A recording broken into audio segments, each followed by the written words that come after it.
So trauma comes from a Greek word for wound. So trauma is a constriction. It's a narrowing. It's a diminishment of your emotional functioning, your psychological functioning. So what I'm saying about trauma is that trauma is not what happens to you. Trauma is what happens inside you as a result of what happens to you. How many of you had the experience that you had a strong gut feeling about something and you ignored it and you were sorry after? That's what I mean. That's the first sign of trauma, or the first impact of trauma, is a separation from yourself.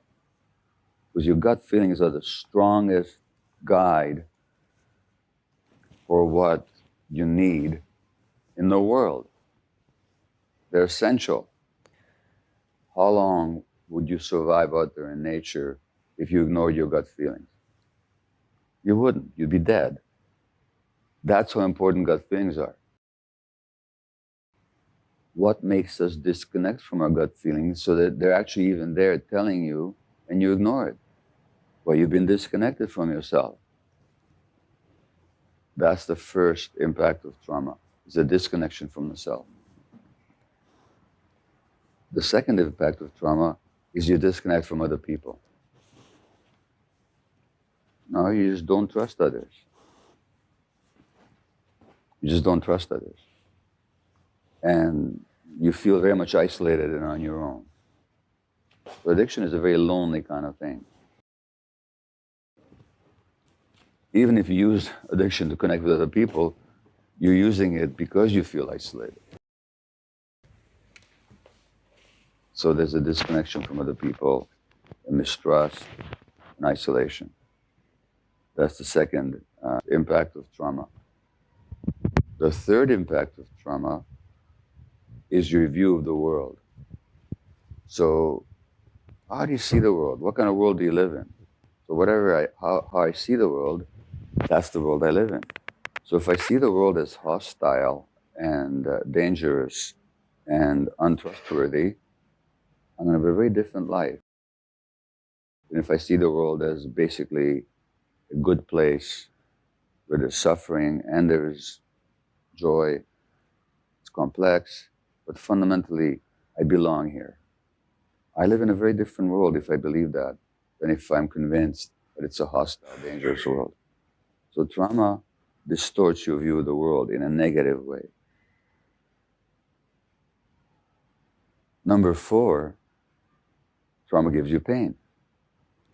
It gives you a wound that there might be some scar tissue over it, but the wound is never healed, actually.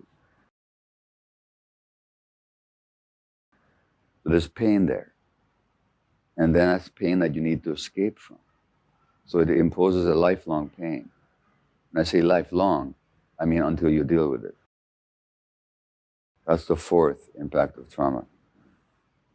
The 5th impact of trauma is actually on brain development. What trauma actually affects how our brains develop. Children have no self-regulation.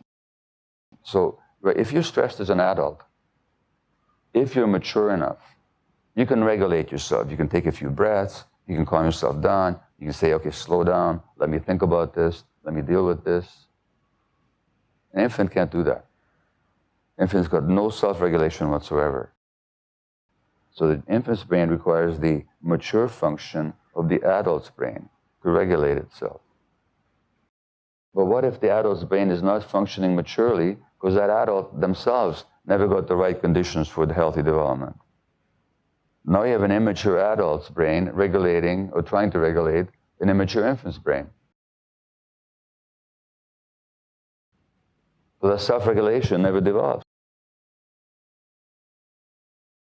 Number 6 is that trauma gives you a shame-based view of yourself.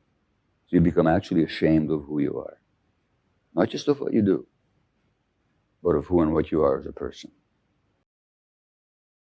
That's number 6. And the 7th impact of trauma is it makes it difficult for you to be in the present moment. It keeps you stuck in the past. So you react to the present, or you're thinking you're reacting to the present, but actually you're reacting to the past.